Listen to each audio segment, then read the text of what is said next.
ನಮಸ್ಕಾರ ಎವ್ರಿವನ್, ಇದು ನನ್ನ ಫಸ್ಟ್ ಮೋಟೋ ವ್ಲಾಗ್. ಎಲ್ಲರಿಗೂ ನಮ್ಮ ಚಾನಲ್ಗೆ ಹೃದಯಪೂರ್ವಕ ಸ್ವಾಗತ. ಇವತ್ತಿನ ವಿಡಿಯೋ ನಮ್ಮ ಬ್ಯಾಂಗ್ಳೂರ್ ಟು ಗೋಕರ್ಣ ಟ್ರಿಪ್ನ ಪಾರ್ಟ್ 1 ಆಗಿರುತ್ತೆ. ಈ ವಿಡಿಯೋ ಟ್ರಿಪ್ಗೆ ನಾವು ಆಲ್ಮೋಸ್ಟ್ 1 ತಿಂಗಳು ಪ್ಲ್ಯಾನ್ ಮಾಡಿದ್ವಿ.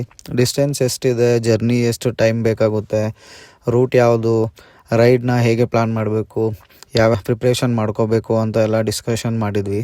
ಕೊನೆಗೆ ಆ ಡೇ ಬಂದೇ ಬಿಡ್ತು. ಪ್ಲ್ಯಾನ್ ಪ್ರಕಾರ ನಾವು ಸಂಜೆ 6:30ಕ್ಕೆ ರೆಡಿ ಆಗಬೇಕಿತ್ತು. 7 ಗಂಟೆಗೆ ಮತ್ತೆ ಮನೆ ಬಿಡೋಣ ಅಂತ ಹೇಳಿ ಪ್ಲ್ಯಾನ್ ಮಾಡಿದ್ವಿ. ಆದರೆ ಯಾವಾಗಲೂ ಆಗೋ ಥರ ಮನೆ ಬಿಡೋದೇ 8:30 ಆಯಿತು. ನೈಟ್ 10 ಗಂಟೆ ಮೇಲೆ ನೈಸ್ ರೋಡಲ್ಲಿ ಬೈಕ್ಸ್ನ ಅಲೋ ಮಾಡಲ್ಲ, ಎಂಟ್ರಿ ಇರಲ್ಲ. ಅದು ಗೊತ್ತಿದ್ದ ಕಾರಣ ನಾವು ಆದಷ್ಟು ಬೇಗ ಹೊರಟ್ವಿ. ಹೊಸ ರೋಡಿಂದ ನೈಸ್ ರೋಡ್ ಕಡೆ ಹೋಗೋ ಪೆಟ್ರೋಲ್ ಬಂಕಲ್ಲಿ ಬೈಕ್ಸ್ಗೆ ಫ್ಯೂಲ್ ಫುಲ್ ಟ್ಯಾಂಕ್ ಹಾಕಿಸ್ಕೊಂಡು ರೈಡ್ ಗೈಡ್ಲೈನ್ಸ್ ಮತ್ತು ಸೇಫ್ಟಿ ಬಗ್ಗೆ ಸ್ವಲ್ಪ ಡಿಸ್ಕಷನ್ ಮಾಡಿದ್ವಿ. ಈ ರೈಡ್ನ ನಾನೇ ಲೀಡ್ ಮಾಡ್ತಿದ್ದೀನಿ. ಸೊ ಎಲ್ಲ ರೈಡರ್ಸ್ಗೆ ಸಿಂಪಲ್ಲಾಗಿ ರೂಲ್ಸ್ನ ಎಕ್ಸ್ಪ್ಲೇನ್ ಮಾಡಿದೆ. ಸ್ಪೀಡ್ ಲಿಮಿಟ್ 80 ಮೇಲೆ ಹೋಗಬಾರ್ದು, ನನ್ನ ಮುಂದೆ ಯಾರೂ ಫಸ್ಟ್ ಆಫ್ ಆಲ್ ಚೇಸ್ ಮಾಡ್ಕೊಂಡು ಹೋಗಬಾರ್ದು, ಎಲ್ಲರೂ ಫಾರ್ಮೇಷನ್ ಮೇಂಟೈನ್ ಮಾಡಿ ನನ್ನ ಫಾಲೋ ಮಾಡಬೇಕು. ಏನಾದರೂ ಎಮರ್ಜೆನ್ಸಿ ಇದ್ದರೆ ನನಗೆ ಸಿಗ್ನಲ್ ಕೊಡಿ, ನಾನು ಸೈಡ್ಗೆ ಹಾಕ್ತೀನಿ, ಆಮೇಲೆ ಎಲ್ಲರೂ ಸೈಡ್ಗೆ ಹಾಕೋಬೋದು. ಪ್ರತಿ 80 ಕಿಲೋಮೀಟರ್ಸಿಂದ 100 ಕಿಲೋಮೀಟರ್ಸ್ಗೆ ಒಂದು ಪಿಟ್ ಸ್ಟಾಪ್ ತೊಗೊಳ್ಳೋಣ. ಎಲ್ಲ ಸೆಟ್ ಆದಮೇಲೆ ಕೊನೆಗೆ ನಮ್ಮ ಜರ್ನಿ ಸ್ಟಾರ್ಟ್ ಆಯಿತು. ಟೈಮ್ 9 ಆಗಿತ್ತು. ನೈಸ್ ರೋಡ್ ಟೋಲ್ ರೀಚ್ ಆದ್ವಿ. ನೆಲಮಂಗಲ ಡೈರೆಕ್ಷನ್ ಹೊರಟಿದ್ವಿ. ಸೊ ಎಲ್ಲರೂ ಫಾಲೋ ಮಾಡ್ತಾ ಸ್ಮೂತಾಗಿ ರೈಡ್ ಮಾಡ್ತಾ ಇದ್ವಿ. ಕನಕಪುರ ಟೋಲ್ ಕ್ರಾಸ್ ಮಾಡಿ ಸ್ವಲ್ಪ ದೂರ ಬಂದ ಮೇಲೆ ನಾನು ಮಿರರಲ್ಲಿ ನೋಡಿದರೆ ನನ್ನ ಹಿಂದೆ ಬರ್ತಿದ್ದ ಬೈಕ್ಸೇ ಕಾಣ್ತಾ ಇರಲಿಲ್ಲ. ಒಂದು ಬೈಕ್ ಮಾತ್ರ ಕಾಣಿಸ್ತು. ತಕ್ಷಣ ಸೈಡ್ಗೆ ಹಾಕಿ ವೆಯ್ಟ್ ಮಾಡಿದೆ. ಒಂದು ಬೈಕ್ ಬಂತು, ಆದರೆ ಇನ್ನೂ 2 ಬೈಕ್ಸ್ ಬರಲೇ ಇಲ್ಲ.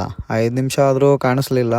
ತಕ್ಷಣ ಟೀಮ್ ಮೆಂಬರ್ಸಿಗೆ ಕಾಂಟ್ಯಾಕ್ಟ್ ಮಾಡಿದಾಗ ಶಾಕಿಂಗ್ ನ್ಯೂಸ್ ಸಿಕ್ತು. ಒಂದು ಬೈಕ್ ರಿಪೇರ್ ಆಗಿತ್ತು ಮತ್ತು ಸ್ಟಾರ್ಟ್ ಆಗ್ತಾನೇ ಇರಲಿಲ್ಲ.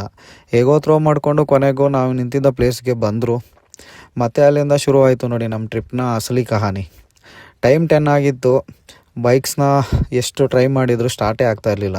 ಓವರ್ ಹೀಟ್ ಆಗಿದೆ ಅಂತ ಅಂದ್ಕೊಂಡು ನಾವು ಸ್ವಲ್ಪ ಟೈಮ್ನ ಹಾಗೆ ವೆಯ್ಟ್ ಮಾಡಿದ್ವಿ, ಬೈಕ್ನ ಹಾಗೆ ಬಿಟ್ಟು ಮತ್ತೆ ಟ್ರೈ ಮಾಡಿದ್ವಿ. ಆದರೂ ಸೇಮ್ ಪ್ರಾಬ್ಲಮ್. ಈಗ ಏನು ಮಾಡೋದು ಅಂತ ಯೋಚನೆ ಶುರುವಾಯಿತು. ಕೊನೆಗೆ ನಮ್ಮ ಫ್ರೆಂಡ್ಸ್ಗೆ ಕಾಲ್ ಮಾಡಿ ಸ್ಪೇರ್ ಬೈಕ್ ಅರೇಂಜ್ ಮಾಡೋಕ್ಕೆ ಕೇಳಿದ್ವಿ. ಆದರೆ ಒಂದು ದೊಡ್ಡ ಚಾಲೆಂಜ್ ಕಾದಿತ್ತು ನಮಗೆ. ಏನಂದರೆ 10 o'clock ಆದಮೇಲೆ ನೈಸ್ ರೋಡಲ್ಲಿ ಬೈಕ್ಸ್ನ ಅಲೋ ಮಾಡಲ್ಲ. ಸ್ಟಾರ್ಟಿಂಗಲ್ಲೇ ಆಗಿದ್ದು ನೋಡ್ಬಿಟ್ಟು ಎಲ್ರಿಗೂ ಮೂಡ್ ಆಫ್ ಆಗೋಯಿತು. ಟೈಮ್ ನೋಡಿದ್ರೆ ಮಧ್ಯರಾತ್ರಿ ಆಲ್ಮೋಸ್ಟ್ 11:30 12ವರೆಗೂ ಆಗಿತ್ತು. ಎಲ್ಲರ ಫೇಸಸ್ ಒಂಥರ ಬ್ಲ್ಯಾಂಕ್ ಆಗೋಯಿತು. ಕೊನೆಗೆ ಎಲ್ಲರೂ ಕೂತು ಡಿಸ್ಕಷನ್ ಮಾಡಿದ್ವಿ, ಏನು ಮಾಡೋದು, ಆಪ್ಷನ್ ಏನಿದೆ, ಲಾಸ್ಟ್ ಆಪ್ಷನ್ ಅಂತ ತಿಳ್ಕೊಳ್ಳೋಕ್ಕೆ. ಆನಂತರ ನಮ್ಮ ಫ್ರೆಂಡ್ಸು ಸಿಟಿ ಎಲ್ಲ ಸುತ್ತಕೊಂಡು ನೈಸ್ ರೋಡ್ ಎಂಡಿಂಗ್ ಎಲ್ಲಿರುತ್ತೆ ಅಲ್ಲಿಗೆ ಸಿಟಿಯಿಂದ ಎಲ್ಲ ಇದು ಮಾಡಿಕೊಂಡು ಬರೋಕ್ಕೆ ಪ್ಲ್ಯಾನ್ ಮಾಡಿ ಹೇಳಿದ್ವಿ. ಕೊನೆಗೆ ಬನ್ನಿ ಅಂತ ಕೇಳ್ಕೊಂಡ್ವಿ. ಸೊ ಈಗ ನಾವು ಫ್ರೆಂಡ್ಸ್ ಬರೋವರೆಗೂ ವೆಯ್ಟ್ ಮಾಡಬೇಕಾಗುತ್ತೆ. ಸೊ ರೋಡ್ ಸೈಡಲ್ಲಿ ನಿಂತಿದ್ದ ಬೈಕ್ಸ್ನ ಅಲ್ಲಿಂದ ಥ್ರೋ ಮಾಡಿಕೊಂಡು ಲಾಸ್ಟ್ ನೈಸ್ ರೋಡ್ ಎಂಡಿಂಗ್ವರೆಗೂ ಹೋದ್ವಿ ಕೊನೆಗೆ.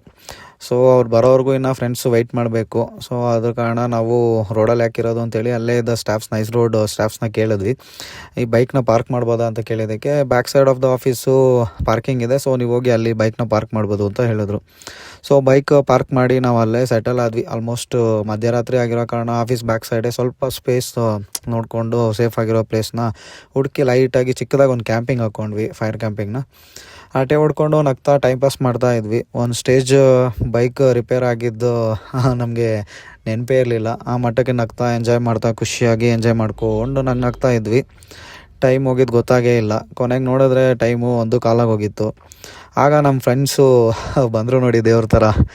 ಅವ್ರನ್ನ ನೋಡಿ ನಿಜವಾಗ್ಲೂ ಎಷ್ಟು ಖುಷಿ ಆಯಿತು ಅಂದರೆ ಟ್ರಿಪ್ಗೆ ಒಂಥರ ಜೀವನೇ ಹೋದಂಗೆ ಆಗೋಗಿತ್ತು. ಅವ್ರನ್ನ ನೋಡಿದ ತಕ್ಷಣ ಮತ್ತು ನಮಗೆಲ್ಲರಿಗೂ ಒಂಥರ ವೈಬ್ಸ್ ಅಲ್ಲೇ ಸ್ಟಾರ್ಟ್ ಆಗೋಯಿತು. ಎಷ್ಟು ಖುಷಿ ಆಯ್ತು ಅಂತ ಹೇಳೋಕ್ಕಾಗಲ್ಲ. ಯಾಕಂದರೆ ಮತ್ತೆ ಆ ಟೈಮಲ್ಲಿ ನಾವು ಎಕ್ಸ್ಪೆಕ್ಟ್ ಮಾಡಿರಲ್ಲ, ಯಾವುದೇ ಎಕ್ಸ್ಪೆಕ್ಟೇಷನ್ ಇಲ್ಲದೆ ಅವರು ಕೆಲಸ ಕಾರ್ಯನೆಲ್ಲ ಬಿಟ್ಟು ಪಾಪ ನಮ್ಮ ಸಹಾಯಕ್ಕೋಸ್ಕರ ಬಂದರು. ಆ ಮೂಮೆಂಟಲ್ಲಿ ಫ್ರೆಂಡ್ಸ್ ಎಷ್ಟು ಇಂಪಾರ್ಟೆಂಟ್ ಅಂತ ಮತ್ತೆ ನಮ್ಗೆ ಅರ್ಥ ಆಯಿತು ಒಂದು ಮಟ್ಟಕ್ಕೆ. ನಿಮ್ಮ ಲೈಫಲ್ಲೂ ಇದೇ ಥರ ಫ್ರೆಂಡ್ಸ್ ಇದ್ದರೆ ಅವರ ನೇಮ್ಸ್ನ ಮೆನ್ಷನ್ ಮಾಡಿ. ಫ್ರೆಂಡ್ಸ್ಗೆ ಥ್ಯಾಂಕ್ಸ್ ಹೇಳಿ ಕೊನೆಗೆ ಲಗೇಜ್ನ ಸ್ಪೇರ್ ಬೈಕಿಗೆ ಶಿಫ್ಟ್ ಮಾಡ್ಕೊಂಡ್ವಿ. ಮತ್ತೆ ಜರ್ನಿ ಕಂಟಿನ್ಯೂ ಮಾಡಿದ್ವಿ ಅಲ್ಲಿಂದ. ಕೊನೆಗೆ 2 ಗಂಟೆ ಆಯಿತು. ನೆಲಮಂಗಲ ಟೋಲ್ ರೀಚ್ ಆದ್ವಿ. ಅಲ್ಲೇ ರೋಡ್ ಸೈಡಲ್ಲಿ ಬಜೆಟ್ ಫ್ರೆಂಡ್ಲಿಯಾಗಿ ಡಿನ್ನರ್ ಮಾಡ್ಕೊಂಡ್ವಿ. ಪ್ರೈಸ್ ಕಮ್ಮಿ, ಬಟ್ ಟೇಸ್ಟ್ ಮಾತ್ರ ಅಲ್ಟಿಮೇಟ್ ಆಗಿತ್ತು. ಅದೇ ಯಾವುದಾದ್ರೂ ಹೋಟೆಲ್ಗೆ ಹೋಗಿದ್ದಿದ್ರೆ ಮಿನಿಮಮ್ 1000 rupees ಬಿಲ್ ಬರ್ತಿತ್ತು. ಇಲ್ಲಿ ಮಾತ್ರ ತುಂಬ ರೆಸ್ಪಾನ್ಸಿಬಲ್ ಆಗಿ ಪ್ರೈಸ್ಗೆ ಸೂಪರಾಗಿ ಇತ್ತು ಫುಡ್ಡು. ಸೊ ಸಿಕ್ತು ನಮಗೋಸ್ಕರ. ಇಲ್ಲಿಂದ ನಮ್ಮ ಜರ್ನಿ ಮತ್ತೆ ಶುರುವಾಯಿತು. ಸೊ ಜರ್ನಿ ಸ್ಟಾರ್ಟ್ ಆಗ್ತಾ ಹಾಗೆ ಮಾತಾಡಿಕೊಂಡು ನಿಧಾನಕ್ಕೆ ಟ್ರಾವೆಲ್ ಮಾಡ್ತಾ ಇದ್ವಿ. ಆನಂತರ ಮತ್ತೆ ನೆಕ್ಸ್ಟ್ ಸ್ಟಾಪ್ ಇದ್ದಿದ್ದು ಬಂದು ತುಮಕೂರು ಟೋಲಲ್ಲಿ ಒಂದು ಪಿಟ್ ಸ್ಟಾಪ್ ತೊಗೊಂಡು ಅಲ್ಲೇ ಟೀ ಕಾಫಿ ಕುಡ್ಕೊಂಡು ಸ್ವಲ್ಪ ರೆಸ್ಟ್ ಮಾಡಿಕೊಂಡು ಮಾತಾಡ್ತಾ ಇದ್ವಿ. ಹಾಗೆ ನಿದ್ದೆ ಬರುವಂಥ ಪಾಪ ನಮ್ಮ ಫ್ರೆಂಡ್ಸ್ ರೈಡರ್ಸ್ ಯಾರಿದ್ದರು ಅವರೆಲ್ಲ ನಿದ್ದೆ ಬರ್ತಿದೆ ಅಂತ ಕೆಲವರು ಇದ್ದವರು ಫೇಸ್ ವಾಶ್ ಮಾಡಿಕೊಂಡು ಮತ್ತೆ ಅಲ್ಲಿಂದ ಮತ್ತೆ ಶುರುವಾಯಿತು ನಮ್ಮ ಜರ್ನಿ ಕಂಟಿನ್ಯೂ ಆಯಿತು. ಇಲ್ಲಿಗೆ ನಮ್ಮ ರೋಡ್ ಟ್ರಿಪ್ನ ಪಾರ್ಟ್ 1 ಮುಗಿಯುತ್ತೆ. ವಿಡಿಯೋ ಇಷ್ಟ ಆದರೆ ಲೈಕ್ ಮಾಡಿ, ಕಮೆಂಟ್ ಮಾಡಿ ಮತ್ತು ಶೇರ್ ಮಾಡಿ. ಚಾನಲ್ಗೆ ಹೊಸಬರು ಆಗಿದ್ದರೆ ಸಬ್ಸ್ಕ್ರೈಬ್ ಮಾಡಿಕೊಂಡು ನೋಟಿಫಿಕೇಷನ್ ಬೆಲ್ ಐಕಾನ್ನ ಆನ್ ಮಾಡ್ಕೊಳ್ಳಿ. ನಿಮ್ಮ ಸಪೋರ್ಟ್ ಇದ್ದರೆ ಇನ್ನೂ ಹೊಸ ಪ್ಲೇಸಸ್ ಎಕ್ಸ್ಪ್ಲೋರ್ ಮಾಡೋಣ, ಜೊತೆಗೆ ಎಕ್ಸೈಟಿಂಗ್ ಆಗಿರೋ ವೀಡಿಯೋಸ್ ಕೂಡ ಮಾಡೋಣ. ಪಾರ್ಟ್ 2 ಅಲ್ಲಿ ನಮ್ಮ ಜರ್ನಿ ಕಂಟಿನ್ಯೂ ಆಗುತ್ತೆ. ಗೋಕರ್ಣ ರೀಚ್ ಆಗಿದ್ದೀವ, ಇನ್ನೂ ಯಾವ ಚಾಲೆಂಜಸ್ ಬಂದವು ಅದನ್ನ ಮಿಸ್ ಮಾಡಬೇಡಿ. ಪಾರ್ಟ್ 2 ಆದಷ್ಟು ಬೇಗ ಬರುತ್ತೆ. Thank you for watching.